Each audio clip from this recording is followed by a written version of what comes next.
Everyone is going through their own problems. Yeah. Everyone has had, various difficulties, whether it's this year, last year, or if not, you've got some stuff coming up. Yeah. Your problems are not unique and special.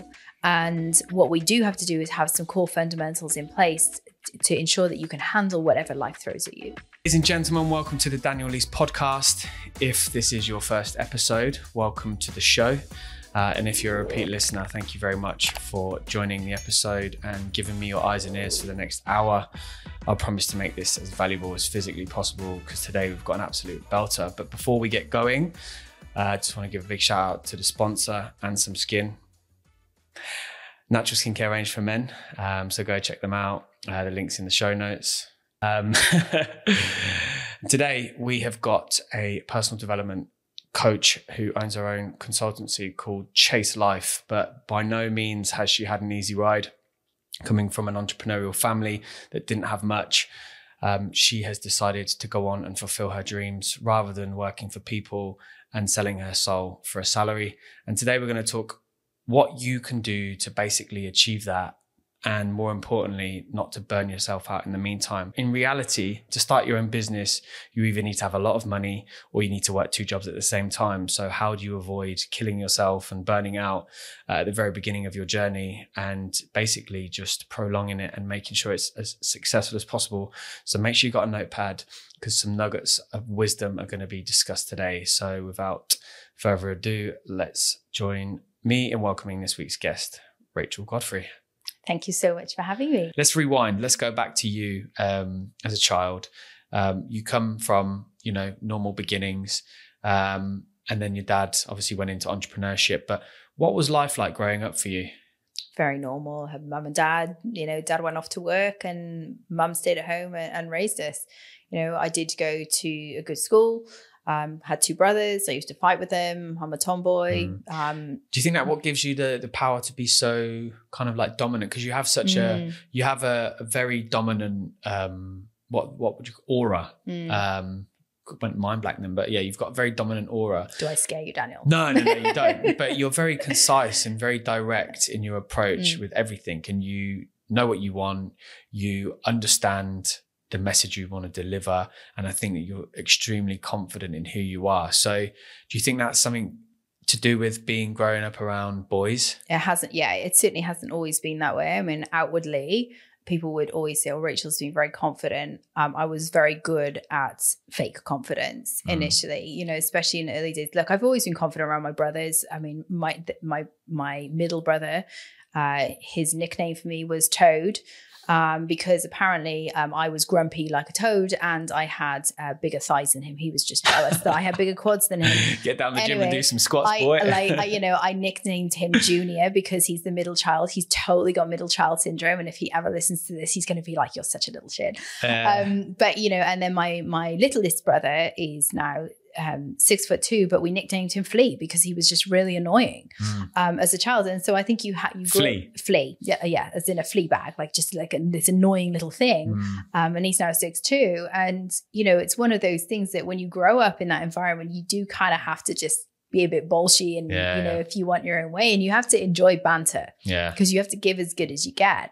And so I think going into the career that I went into, obviously in physio, and then being a personal trainer, I then went into strength conditioning, and I'm then very much in a male-dominated world.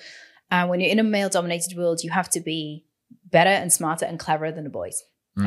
Because especially, I mean, I'm not obviously saying that you're older, but we're roughly the same age, right? Yeah. So we would have grown up in the same era, and it was way more sexist as such then than it is now. Absolutely. So women had to prove a lot more to get what they got, but yeah, sorry, go on.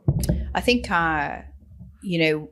it being in a male dominated environment, it was also very advantageous as well, aside from like the banter. I mean, some people would call it, sexist comments and stuff like it, back in the day, it's just part of the banter. And I think you do have to, have a very thick skin when it comes to, if you're a female physio and you're working in a team of rugby players and American footballers, well, guess what? You're going to get some banter thrown at you and you have to give it back equally as hard. But, when you work through that, a lot of these guys, they become like your brothers. and you develop a very close relationship with them. And it's the same in strength conditioning. You know, when you're working with, you know, mixed martial art fighters and rugby players, you develop a very close relationship, and it's a really nice relationship to be in when you've got this, you know, a client coach relationship, because it's a very close relationship. It's a very professional relationship. And it's one where, as a woman, you still have to hold a strong doctor frame, and it allows your client to relax into it, because you know that they know that you've got their back no matter what. And actually sometimes like a male and female relationship in a professional sense is a lot better, because, you know, when I was in Sydney CBD, a lot of my clients were, you know, CEOs of banks and, you know, lawyers and things like that. And, you know, if in a working environment, they're very dominant, well, when they come to see me for training, they allow that to come in, because, you know, if they've got a big ego, they don't want to be trained by a man. It's okay for them to come in and be like, okay, well, now you can take control. Yeah. They don't have that sort of ego play. So it's one of those things that you have to learn to be confident very early on. But honestly, you know, like I said earlier, a lot of the things that I struggled with, being a stress addict, workaholic, that was all through, like, you know, low self-worth and, you know, lacking confidence, essentially. Why did you have that though? Because obviously from the outside, I assume you came from a good family. Yes, I did. Like mum and dad, which loved you. And where did the self-confidence and the lack of it kind of like find its way in? Honestly, it's just the bullshit limiting beliefs that we all collect along the way. You know, I think I was, you know, very financially driven from a very young age. And, you know, dad would say to me, well, you know, if you get this grade at GCSE, then, you know, then I'll reward you with this much money and blah, blah, blah. And so in my head, I'm doing these calculations thinking, okay, then, well, there's some money here that can be made. I'm financially driven by that, and therefore emotionally driven by that. And so I think that's where the perfectionism started coming in. Of, I knew, listen, my parents would have loved me whether I was going to, you know, run a cattery or whether I was going to become, you know, a director of a company. It doesn't matter. It's completely irrelevant to them. It doesn't make any difference to them whatsoever.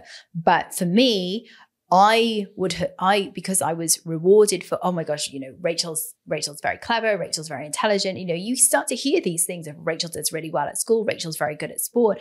And you get these like subconscious beliefs of, okay, well, now that I've been told that and I've heard that, I have to keep going, because that's the ego saying you will only be loved if you are achieving. Yeah. And I think that's where it comes from. What part of Wales are you from? Cardiff, born and bred. Nice. And at what age did you decide to leave? Because you went on to live in Australia. Yes, I did. And moved back to London and then Dubai. But what sparked your interest in Australia? So I left Wales when I was 18. I went to university in Birmingham. So I spent from 18 to 21 in Birmingham, did my undergrad in physiotherapy. And then I started work as a physiotherapist in the NHS, and I absolutely hated it. I was not in a good place personally and emotionally at the time. I was very uninvolved. I was, you know, already a workaholic. You know, all my self-worth was being based on achieving and doing. There was very few places in the NHS then that were taking on junior physios, and I got told by all of my peers and my teachers, my tutors, that, you know, if you get offered a job, you should probably take it. My dad actually said, Rachel, you should take time out and smell the roses. Like just take some time, don't rush into work, etc. I felt like I needed to start achieving very quickly. And so obviously I didn't listen to my dad's advice. I did take a job and I hated it. I then kind of got a year in and realized that I need to escape and I need to get away. And I didn't realize that the problems that I was having at the time with stress and overwhelm and not being able to keep up with everything were completely internal. I thought that it was external, i.e. the job, etc., etc. So I decided to run away to Australia, and lo and behold, my problems came with me. So when I got to Australia, I didn't know anybody. And it was one of those things where a lot of my friends had been backpacking. I'm not a backpacker, so I took a suitcase and I stayed in a hotel. And I remember calling my mum when I landed, and I was like, so what do I do? She was like, well, go make friends and go figure out a place to live. And so, you know, we didn't have Google Maps back in those days. So I got on a train and got my map out and went to a gym, and, you know, the rest, as they say, is history. So that's where, that's where the Australia thing came in. I feel like that aspect of things as well is so great for character building. Absolutely. Like when you put your back up against a wall and go into the unknown, I feel like that's actually where you grow the most. I think if you just stay in that bubble of comfort, it's just you basically just dying, really. Honestly, I feel like once you become an expat, you're never the same again. Yeah. And it is character building. People used to say to me, oh my God, I can't believe you're going to Australia. It's so far away. And my response was always, well, I can always go home. It's a 24-hour flight. I can always go home. And it's the same, when I left Australia and went back to London, which I only lasted 15 months in London because of the climate. It was too cold. Once you get used to being in hot all the time, exactly. It's difficult to go back to being cold. Exactly. And so, people would say, oh my God, you're leaving everything in Australia. You've got amazing business in Australia and, life is so good. Like, why are you going back to UK? And I'm like, well, you know what? I've met a guy, and if it doesn't work out, well, then I can always come back. Luckily, it worked out, and we're now here in the UAE.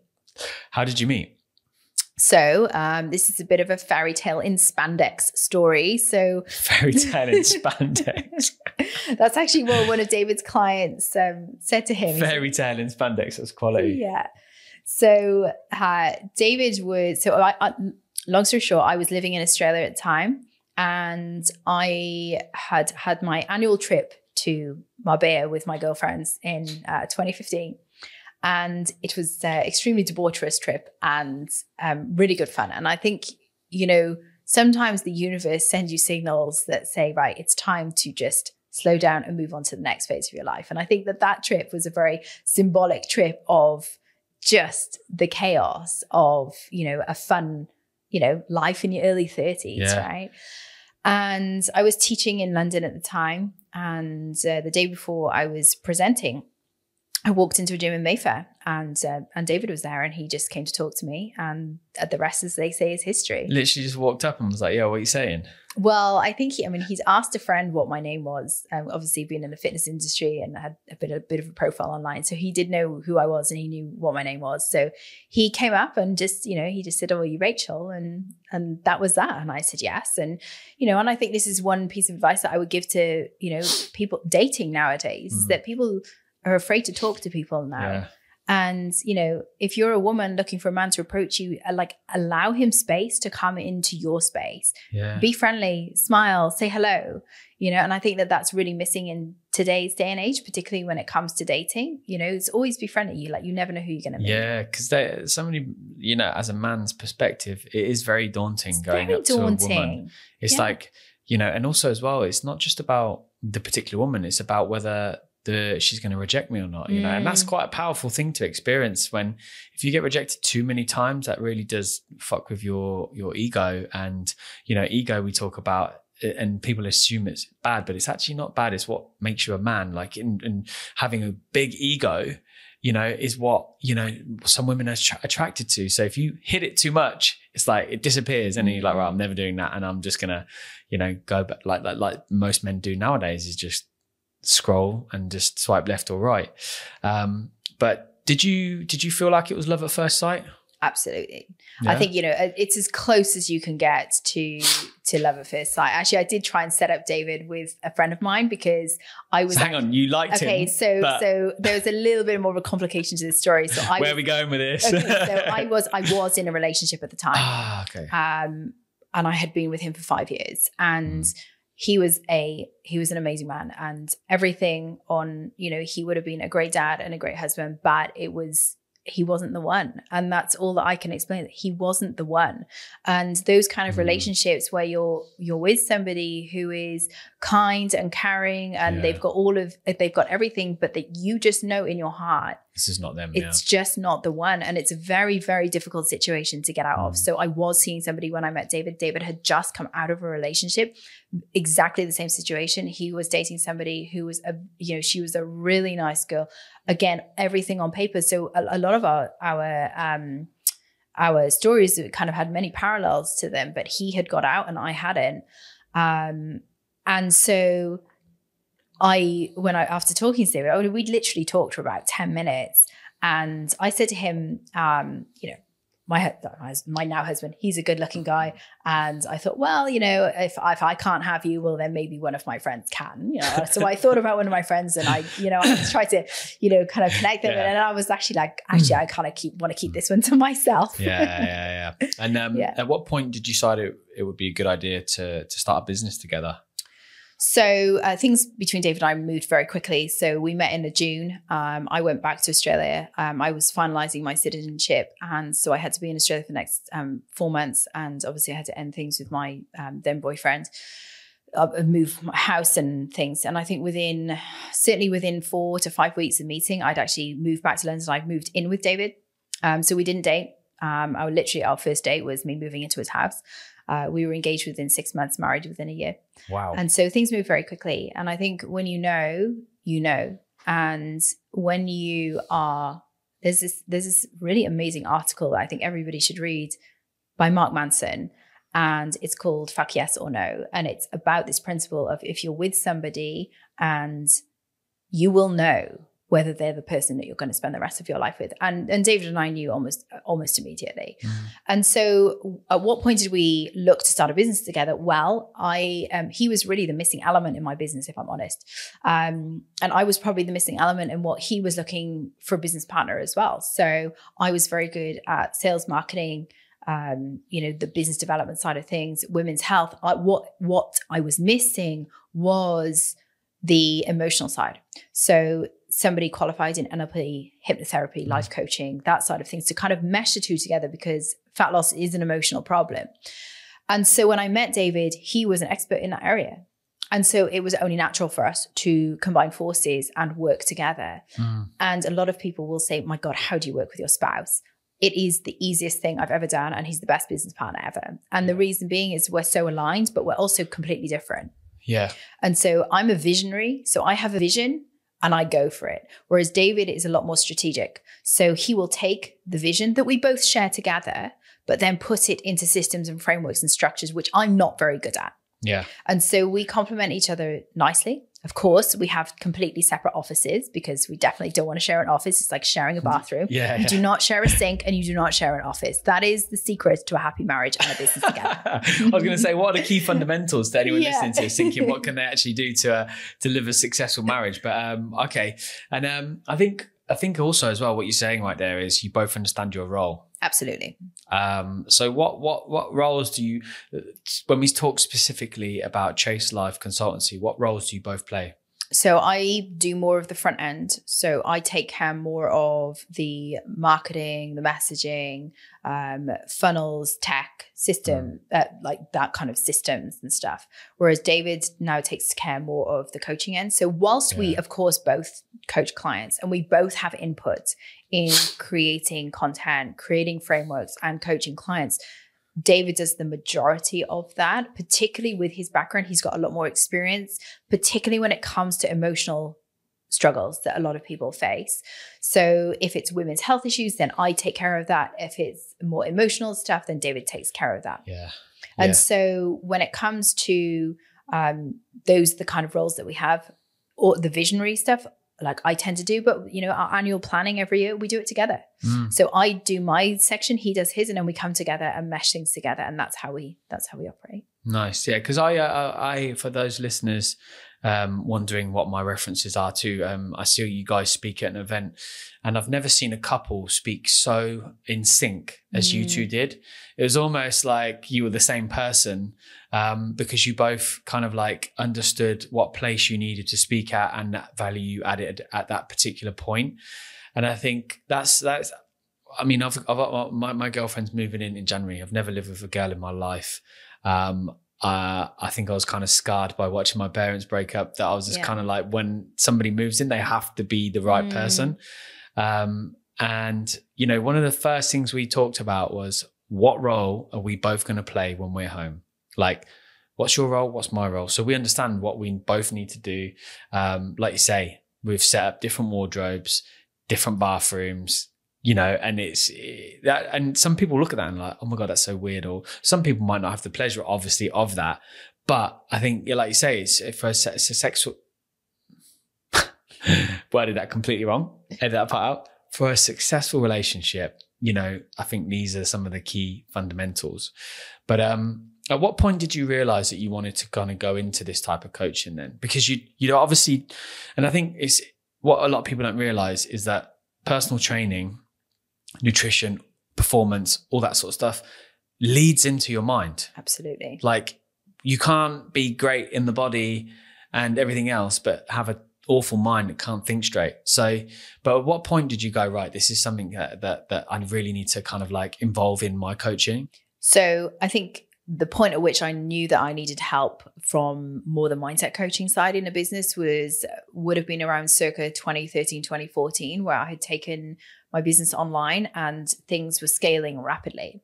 And the more women that I was working with, I mean, at any given point in time, I had about 500 clients under the brand. So it was a lot to deal with. And I was very stressed and overwhelmed.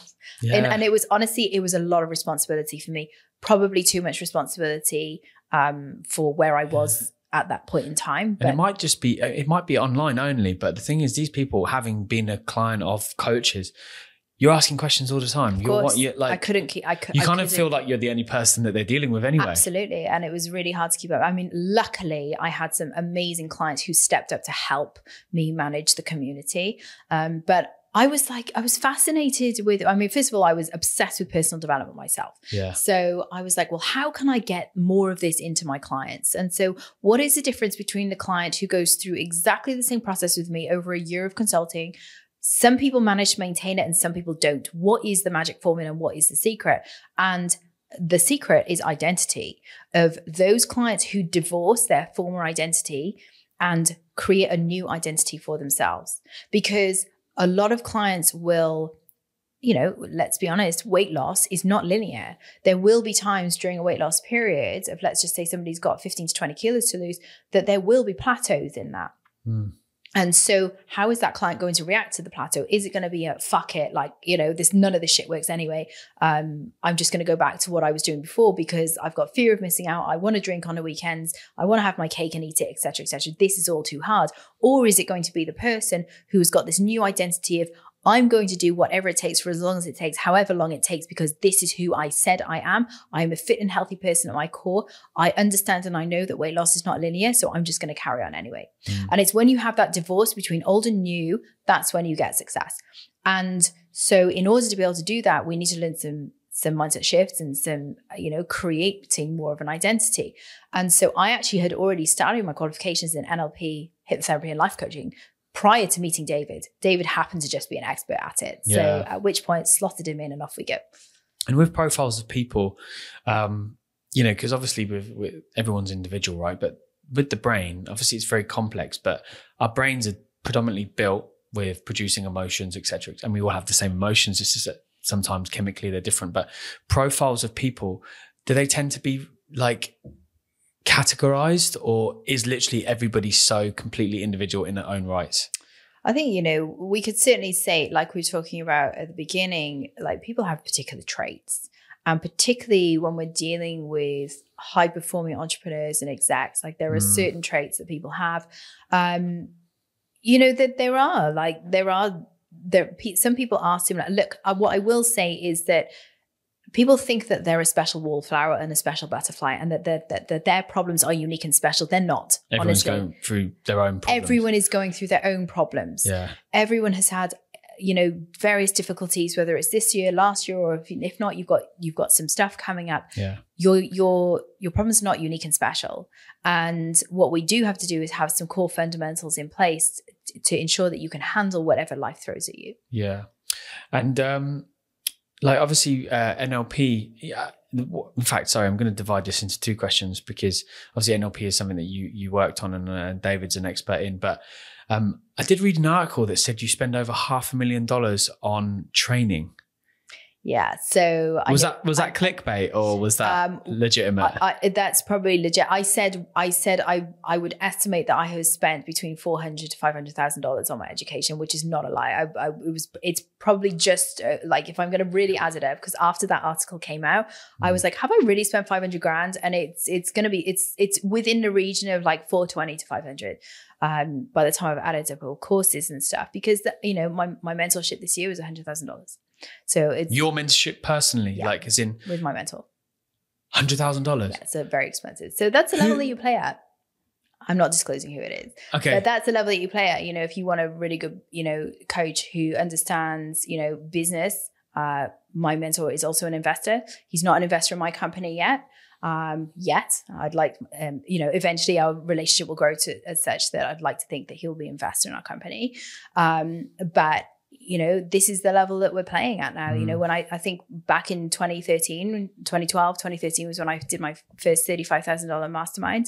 And that was an amazing experience, honestly. Like that was the first time I put a huge amount of money on the line. Yeah. And to back myself. And I think the more that you do that and the more that you back yourself, and the results obviously come from that. And it's not always immediate. You know, it's like fitness, business and fitness are very aligned and very, very similar. The work that you put in is not always immediate. You don't go to the gym and then all of a sudden you have like, you know, a six pack and like, you know, massive glutes and guns. You know, it takes time and effort and over and over and over. And it's the huge time investment that you put into it and financial investment as well. You know, fitness can be expensive. You know, business can be expensive. You know, I would never have, you know, that kind of money to invest in a mentor would have been absolutely ludicrous to me a couple of years, once upon a time. But, you know, I know that investment may not come this year. It's going to come in the next 5 years. Yeah. Trust me, and watch this space. It will come in the next 5 years because I've proven to myself that I can back myself, even though honestly, I've had probably one of the hardest years in business. I've had one of the hardest years in business to this date, but I know that by continually investing in myself, I've become a completely different person as a result. Yeah. And with this program then, so do you see the difference in when you're actually working with $100,000 mentor compared to a $30,000 mentor? Yes, I do. What are the differences like, would you say? Honestly, like less spoon feeding. Like when you're working with somebody and they're charging $100,000, the mentorship they make you think a lot more and think laterally. And I think that's the biggest thing, is that rather than answering the question for you, you're forced to think laterally, which is kind of counterintuitive, because I know people think, well, God, if you're spending that kind of money, don't you want the answer just given to you? Well, no, because that's not going to develop you. And it's not coaching either, is it? It's not. No, it's not. And so part of it, why it's so clever is that, you know, the very short responses sometimes that you get make you think laterally and then therefore become a much better entrepreneur and a much better business owner, rather than having it handed to you. Because I can tell you now, like, listen, if you get given $1 million business handed to you on a plate, you're not going to be able to. Most people will run that business into the ground. Why? Because they are not the entrepreneur and the business owner that they need to be. You have to develop yourself to become the 7-figure business owner in order to be able to run a 7-figure business. You cannot just be handed it on a plate. It would be like, you know, somebody wanting, you know, a cover model body when they don't have the skills to maintain a cover model body. It's exactly the same. So business and fitness is very, very similar. Yeah. And I suppose it goes back into what we said earlier on about the sparks in the brain. You know, if I tell you, Rachel, do it like this, your brain's not sparked. You're just going, right, okay, I'm just going to take that instruction. But when you're actually thinking about it again, if my analogy was true at the beginning when we spoke about obviously the brain cells and stuff, is then neurological pathways. That was it. Yeah. How on earth did that just randomly come to me? but yeah, like that will happen once you actually start to think outside the box. So absolutely. And you know, sometimes it's really frustrating because I'm like, I just want the answer and I want it now. But honestly, like when you get to that next level of business, it has to come from flow and alignment. And you know, I do business now in a like quite spiritual way. Like I have forced business. And let me tell you, it doesn't work like that. Like you might be able to make a lot of money doing that, but you'll never feel aligned and you'll never feel truly satisfied. It must come from a place of flow and alignment and acting in accordance with your next level self, because you have to make decisions from, you know, your next level self rather than the person you are now in order to move and grow your business forward. Is that uncomfortable? Yes, it's bloody uncomfortable. And I can tell you the fear never goes away. You just get better at seeing the fear and handling it, but honestly, it never goes away. I can imagine when I've spent money on courses, nowhere near $100,000, but I can imagine the anxiety going through your body, thinking that money's just left my account. Please let this be magical. Otherwise, I'm literally just made one of the biggest fuck ups ever. Was that something that you thought about? Or? Never. No, never really. Never. And I think, this must be a bona fide mentor then. I think the reason being is that, listen, I think when you get to that stage, you've already spent a fair bit of money on. Yeah. So you kind of understand the bad from the good. And I've never, even if I have not got what I wanted to get out of the program or the course or the mentorship, whether it be 6 months, 12 months, 24 months, I've always got something. And I think back to, I had a mentor in 2021, and that was $36,000. And I didn't quite get what I wanted to get or what I thought I was going to get out of it. But I did get some amazing stuff from him on systems and structures within the company and within the business. That's not what I went in for, but his stuff was probably the best there is out there on system structures, setting up SOPs, bringing in external coaches and things like that. I haven't implemented that yet in our company, but I'm going to. So, I always believe that there is always a return on investment. Just what that investment looks like is sometimes not what you think it is, because what you think the problem is right now is never actually the problem. Yeah. So let the problem be shown to you. But that it is a lot of money. Yeah, it's interesting you say that, because I've sat in front of a lot of people that have done courses and coaching and mentorships, and they always say the same thing. They're like, "Well, not what I'm going in for. I think I'm going in for this," and I come away with something completely different, which is very enlightening. But it's crazy how you always perceive something to happen and then it completely change. But you've obviously done a lot of coaching yourself, as in had coaching.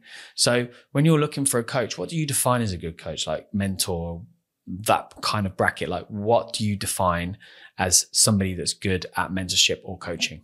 So first of all, obviously they have to have a lot of testimonials and good client results, because, people, particularly nowadays, people talk a very good game. And I think it's a case of, and this goes to anybody who's in a coaching consulting business, you shouldn't be telling people how good you are. You should be showing them how good you are. Yeah.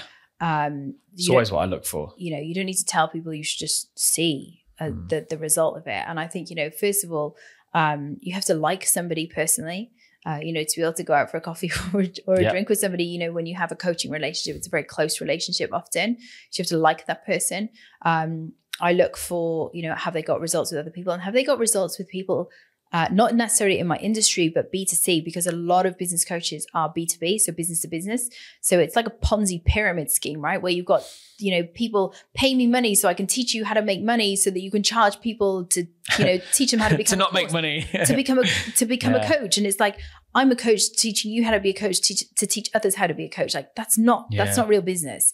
To have a real legitimate business, you've got to be working. Well, it is a business, right? Some people make a lot of money from it, but there are very few coaches out there who do a very good job of mentoring and business coaching with B2C, so business to consumer. So, obviously I work with consumers. And so I need a mentor who understands the consumer model. I need somebody who understands emotional and behavioral change. I need somebody who also understands the spiritual and energetic world. Because unless somebody understands the spiritual and energetic world, they're not going to be, when I have a conversation with them talking about working from a place of flow and alignment, I want somebody to be able to understand that and actually evolve that and bring that out of me, rather than say, well, that's ridiculous, just do it this way and force it.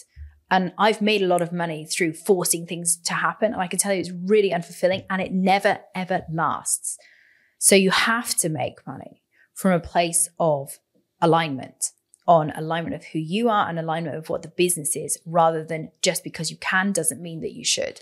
Okay, so effectively, let's play a position on then and put it in simple terms, is doing a job that you don't like and don't respect and hate the decision-making process, but you're making a lot of money from it, versus doing something that is true to who you are as a person, something that you believe in or something that you care about, or one of your core values, right? Is that what we're just saying there? It is what we're saying.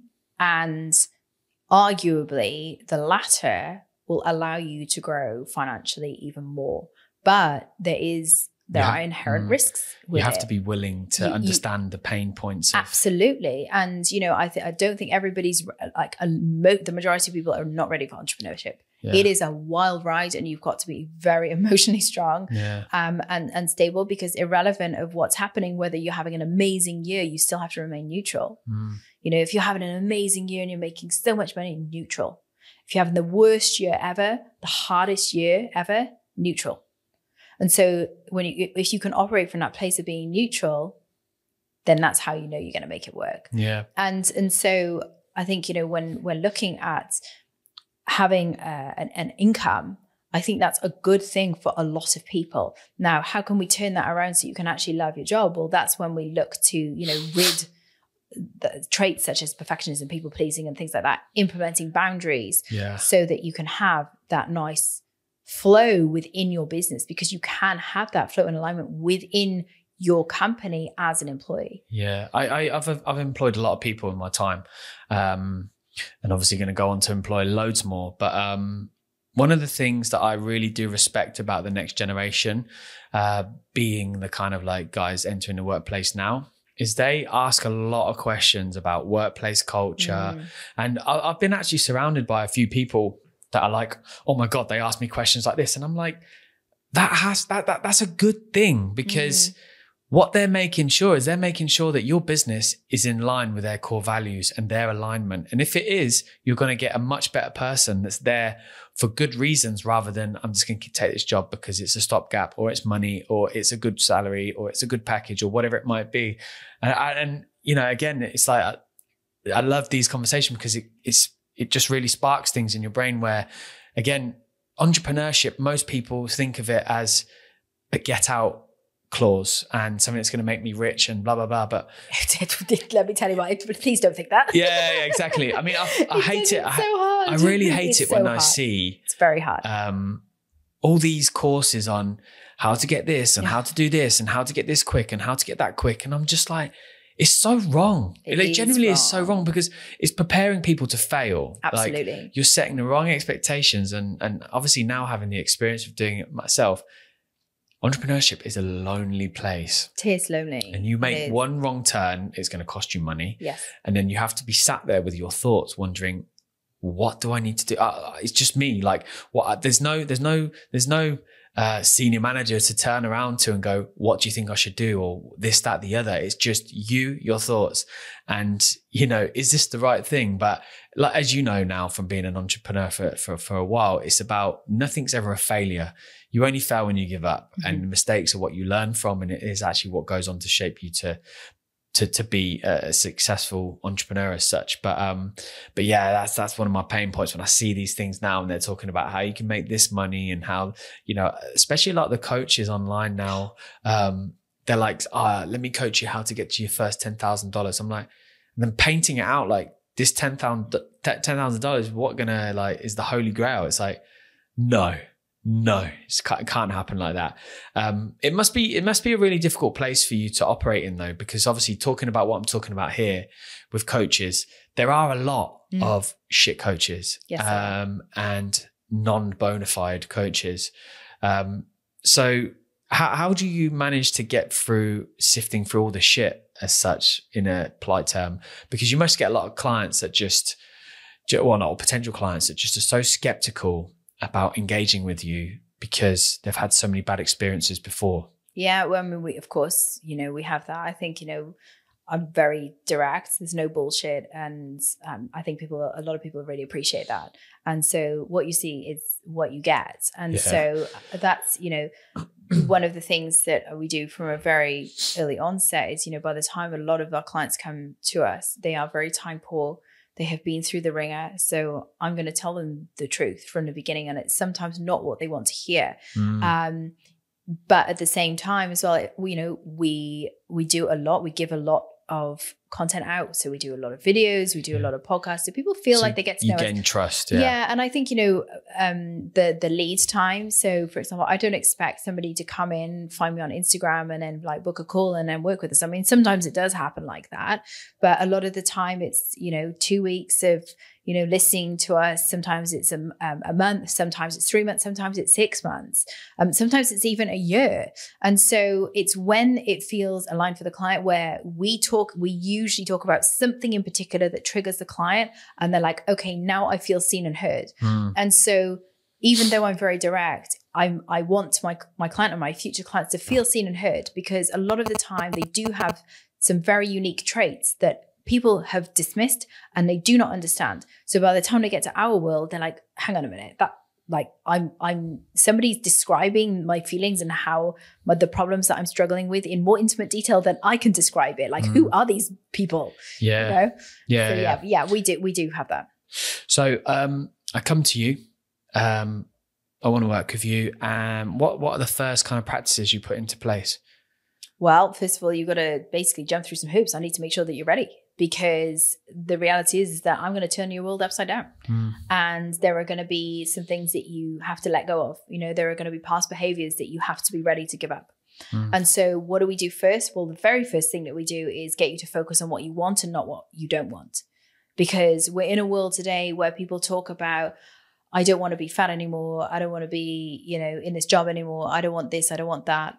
Okay, well, what do you want? You told me a lot about what you don't want. What actually is? What do you want? You don't get in your car and go, well, I don't want to drive to the mall today. Okay, well, where do you want to go? Do you want to go to the beach? Do you want to go to the other mall? Do you want to go to Abu Dhabi? Do you want to go, downtown? Like, where do you want to go? Yeah. So your brain doesn't know not to do things. It works towards things. So we need to get very clear on what you do want. So that would be where we would start.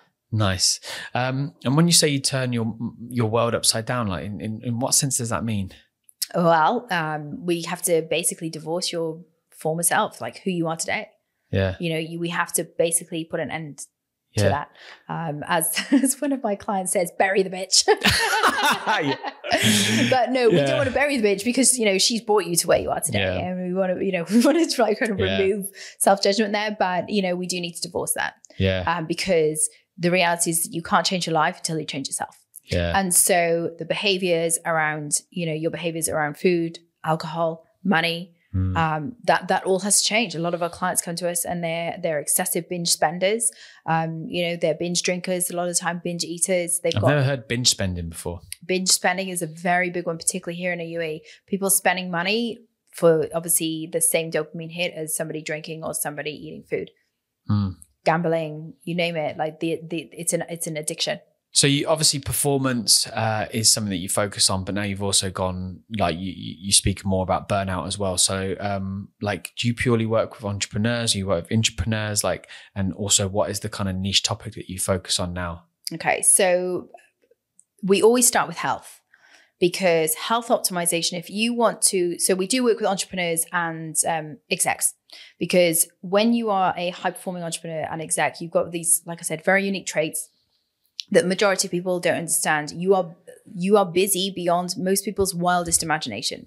And so we have to accommodate that, but we have to teach new skills in the process. Now, the majority of people who come to us are in an abysmal state of physical and emotional health. So the majority of people that come to us are in an abysmal state of physical and emotional health. So we have to start there. Before we're going to address anything else, we have to look at your physical health first, because it is irrefutable. If you are not in a state of good physical health and feeling good and feeling energetic in yourself, you are not going to be performing well.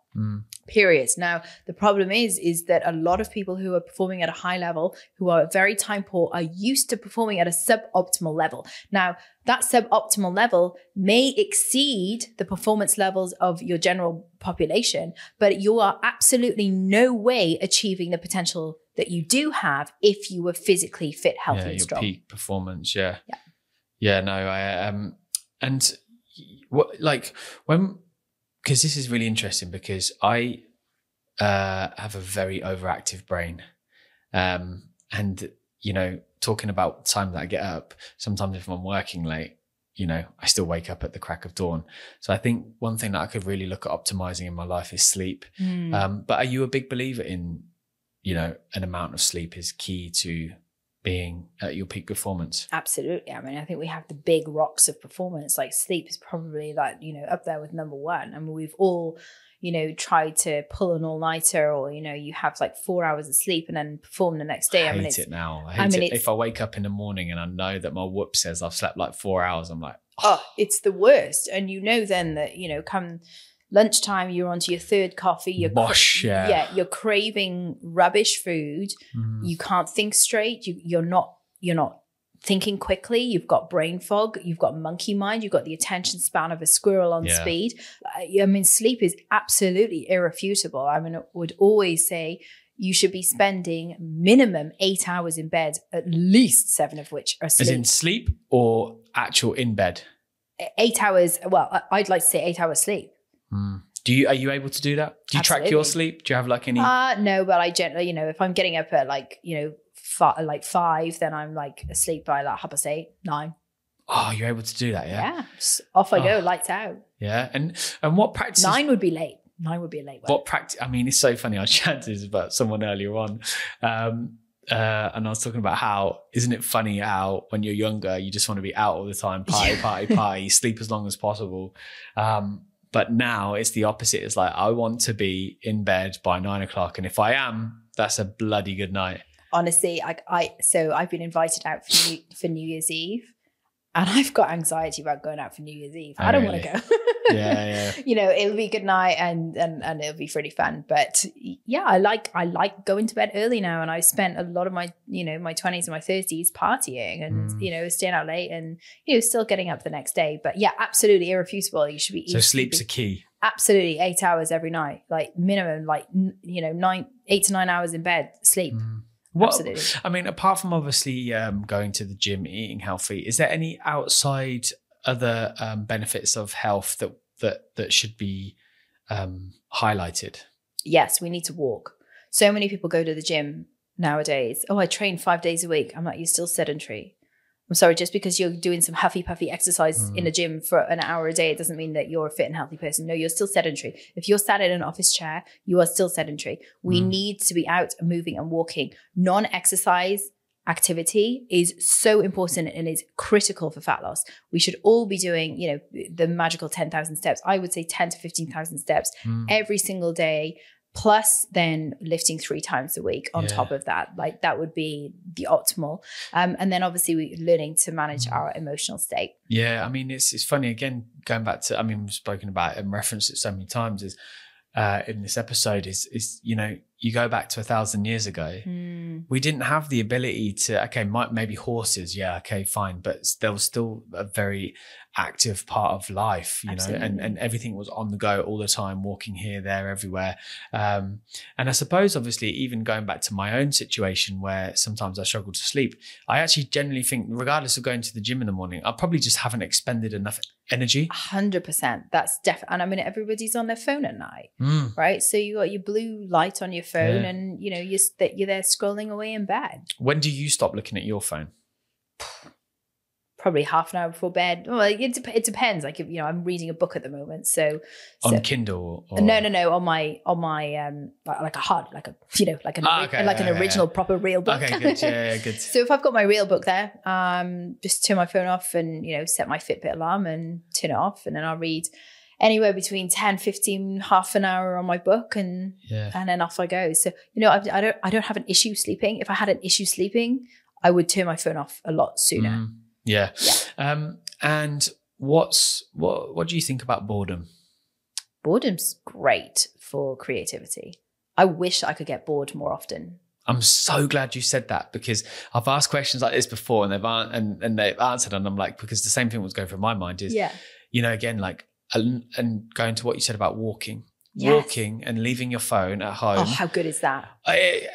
For me, I mean, again, like, it's funny because when people talk about, oh, when I'm in the shower, I came up with this idea. It's because you're not distracted. Yeah. We're so constantly distracted now. But do you encourage some of your clients then to be bored, to then be getting their creative flow? Yeah. I mean, It's not something that I like habitually like practice. I mean, sometimes I first of all, I just want to get my clients out walking. And so I will suggest like listen to a podcast, listen to an audiobook. But there's plenty of times where, you know, actually this morning I had my headphones in, but I've got nothing playing on my phone.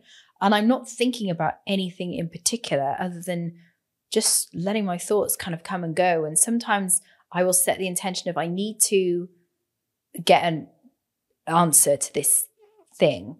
But then I just let it go, because problem solving is about being able to pick up an issue and then drop it again, pick it up, let it go, pick it up, let it go. And that's entrepreneurship, is you can't solve all problems. Sometimes like, okay, I need to make a decision. You can't just make the decision there and then. And so being bored is such an asset. I wish I could be bored more often. And it's something that I'm let my children do, is just get bored, you know, go and they complain for about 15 minutes, half an hour. And then next thing I know, I find Xavi in his bedroom and he's like made this amazing rocket ship out of his magnetic tiles. And he's like, look, mommy, what I've done. So boredom's amazing. Yeah. And you obviously, I mean, how long have you totally been doing the Chase Life for? So Chase Life Consulting, we founded a company back in London in 2016. And then obviously we moved over here in 2017. So full-time Chase Life Consulting since 2017. And what type of success stories that stick to your mind? Like what are the kind of ones that? I mean, so many. And I think, you know, it's sometimes quite difficult to quantify, because a lot of our clients, it's not like these extreme before and after photos, but the change, the profound change that you have in somebody can be, you know, huge and significant. You know, recently one of our clients, she's got an 8-figure business in the UK. She has lost this year nearly 20 kilos. She's off all, you know, antidepressants, all medications, et cetera, et cetera. And she was on the highest dose of the strongest medication. She's off all of that. She's come so far in herself. She's showing up as a better mother, a better wife. Like that for us is such an unbelievable feeling, to know that you can just really change somebody's life. And we saved marriages. We've also caused some divorces, I think, because, you know, when you get somebody aligned, they realize they're not in the right relationship. But, you know, also we have also saved a lot of marriages, because somebody who has different attachment styles. So somebody who's got a very anxious attachment style, you know, for somebody like me who's got a very secure attachment, that can be very frustrating to work with somebody like that. So you increase somebody's confidence and love for themselves, and then they show up to the relationship differently, and the relationship flourishes. And so that's such an amazing place to be. You know, we've had women who are on the verge of quitting their job. Like, you know, we've got lawyers, doctors, on the verge of quitting their job. We've had a pediatric heart surgeon. She was in the States. She was on the verge of quitting her job because she couldn't cope with the stress. And she's still in practice now because she came through our program and we taught her how to manage it. You know, so it's sometimes it's not, we don't have like these like, you know, tangible things that we can say, do this and then you will get this. Like the results are so profound and life-changing for somebody. You know, the number of women that they've helped them overcome an eating disorder, or, you know, binge and emotional eating that consumed every single part and aspect of their life because they are in this food trap and food prison, and being able to be liberated from that, you know, so that's the kind of results that we get. Nice. And just going back to your one of the people in your program, you mentioned she was on antidepressants and stuff like that. Obviously, you being within the NLP space, coaching, mindset, all that good stuff, what do you think to antidepressants? What do you think to this type of medication, which is there to supposedly support? So I think they have their place. I think, you know, in very acute situations, I think antidepressants do have their place. I think all like Western medicine absolutely has its place. But what we've got to understand is that Western medicine is very good at treating and managing disease. Yeah. But it's not proactively solving the problem. Yeah, solving the problem and you know, promoting health. And that's where functional medicine comes in. So I work with a doctor here in Dubai, Dr. Nasser Al-Jafari at DNA Health. Big shout out to Naz. He's amazing. I'll have to get Naz on the podcast because I love this sort of stuff. Definitely get Naz on the podcast. So Naz is a friend of ours as well. He is such an amazing guy. And so he practices functional medicine. So he's obviously GP. So he doesn't give any? Well, he probably does. I mean, you know, the idea of functional medicine is that you combine the two worlds. And so some people do need medications. And that's where I think, you know, Western medicine is amazing, and we can solve and we can help so many people. But I do think it's over relied upon. A lot of people are just missing the fundamental skills of life in order to be able to cope. However, if we are in a situation where somebody is in a very a desperate state, I think antidepressants are a lifeline for many, many people. But they are to be used as a short-term solution to get yourself to a place where you are functioning better to then learn new skills. Awesome. So what I've got some quick fire questions for you. I mean, honestly, I'll just say one thing. I've really enjoyed this conversation today. Thank you. I said to you at the beginning of the podcast, we're only going to go on for an hour, but we're coming close to 2. I think it's the longest one I've ever done too. Yeah. I mean, it's been great. Honestly, I really enjoyed it. It's been a good mixture of business, personal thoughts, etc. And I just really enjoyed it. So thank you very much for that. But I just want to go into quick fire questions. I've got some questions prepared for you. Now, how do you define burnout, especially in the context of entrepreneurs, and what are the common signs and symptoms? Exhaustion, losing the passion, feeling like you just don't give a shit anymore. But at the same time, you still have this drive in you that you have a need to carry on because you need to put a roof over your head, bills to pay, etc. So burnout is one of those things where you're fundamentally, I think exhausted is probably the best way to describe it. When I was burnt out, that's the way that I would describe it. It was just exhausted. Yep. Exhausted. Okay.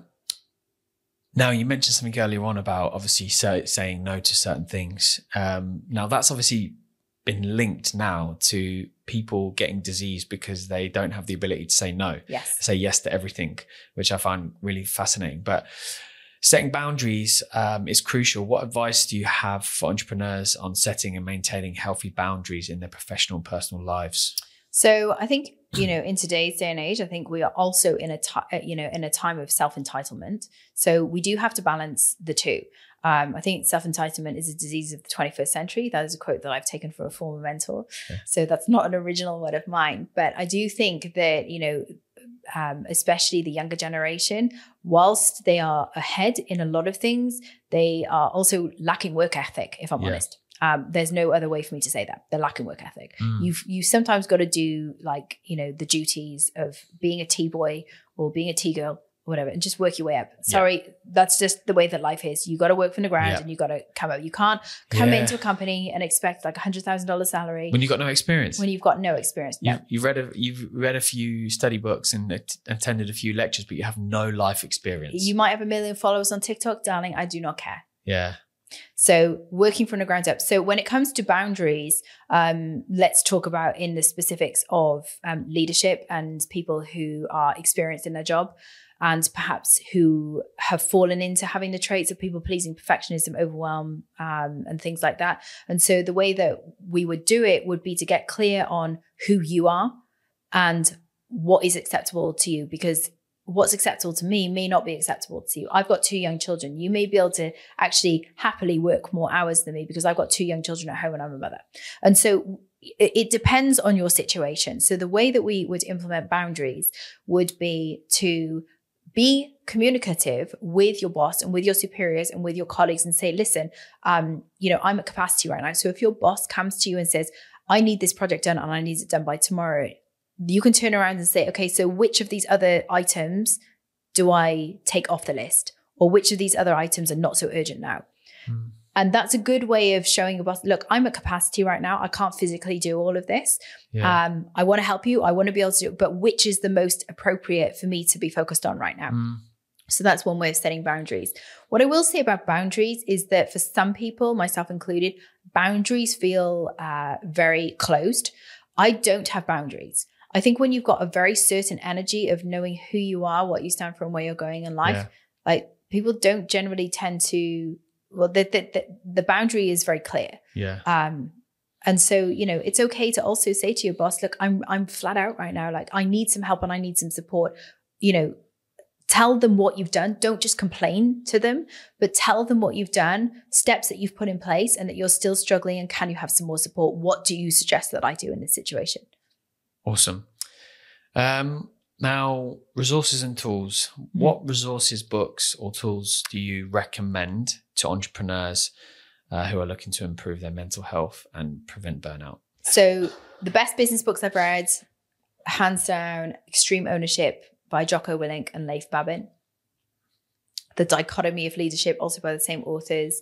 And they've got a third book out now. I think it's called the Leadership Field Manual. All of those, any of Jocko Willink's books are amazing. And then I think that those would certainly be my top three. And then on the spiritual side of things, Dr. Joe Dispenza's book, Becoming Supernatural. If you can combine those two worlds of becoming supernatural with extreme ownership, your business and your life and your body are just going to flourish. Amazing. Well, that was honestly, as I said to you before we started, some quick fire questions. I really, sometimes when you go into conversations, you don't know what to expect. And especially in these types, I'll be honest with you, especially topics like this, which is personal development, coaching, etc. You really don't know who the person's going to be in front of you. Now, I had the added advantage of being at an event that you spoke at, so I understood the context of who you are a little bit more. So I kind of understood that it was definitely going to be a valuable one, but honestly, you've far exceeded my expectations on how much value and knowledge you have. Like, I asked you a question, you're like a robot. This just opened your mouth and boom, out comes all this information. Like, whoa. So, I appreciate that. And you coming here on the weekend, you got a family at home and stuff like that. So I really appreciate it. Even time changes, so I really appreciate you coming here, providing so much value. And yeah, I've loved this conversation. So you're so welcome. Thank you so much for having me. Thank you very much. So for those listening in to the episode, if you've enjoyed it as much as I have, then please go over and hit that subscribe button on whichever channel you're watching on. With the podcasts on Spotify and Apple Podcasts, you can actually rate the show. So if you've enjoyed it as much as we have, please hit that 5-star button, because what it does is it helps propel this show into more eyes and more ears. So other people out there want to hear the same topics as you guys. Now, I don't get to sit down and speak to people like this without having some form of credible audience. So for the people that actually do that, it helps elevate my guests. So if you can, that would be amazing. Thank you very much in advance. And thank you for sharing your support on what's been an incredible year of podcasts. So Rachel, thank you very much. Thank you so much. And to you at home listening to this, have a great weekend, whatever time this is you're listening to. And we'll see you next time.